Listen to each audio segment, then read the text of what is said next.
The suggestion is that really it should put people off having that little sweet treat by having something pretty graphic on the front.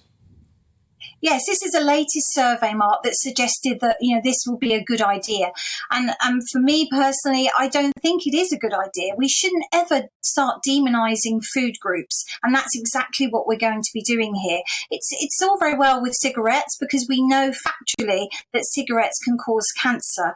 Whereas when you start demonising food groups, you're then starting to alienate different types of foods. And obviously we're focusing here on the foods that are high in fat, sugar and salt, of course. But every single food has some nutritional quantity. So when I'm asked, are there such things as unhealthy or healthy foods or good or bad foods? There's no such thing as an unhealthy food. It's all about the quantities that we're eating, Mark. That's the problem. Well, what about focusing, though, a little closer on things such as sugary drinks, the various colas, for instance? Many dentists say that they are really directly responsible for a lot of caries, teeth rotting for children. And, of course, the whole issue of diabetes then building up if they are drunk from a very early age.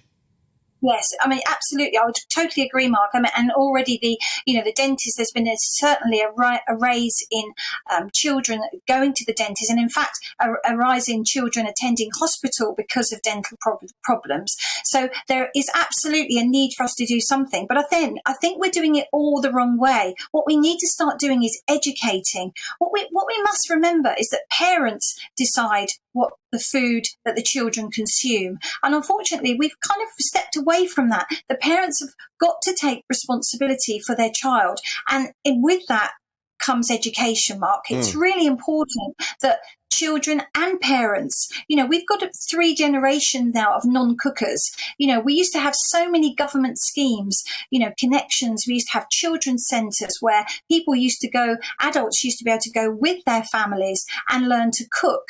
And these are the things we're lacking. So I think if we're kind of going about it the wrong way. I can see the idea, but I think it's wrong to start, as I say, demonising our food groups. Right. Let me drop one of these controversial issues in for you then. Where do you sit on school lunches? Because, of course, many people saying a lot of these problems could be avoided or at least circumvented by actually giving a proper nutritious school lunch, regardless of your financial position. I totally agree. I think that, Marcus Rashford, of course, has done an incredible campaign. So has Jamie Oliver, of course, when he did the school dinners.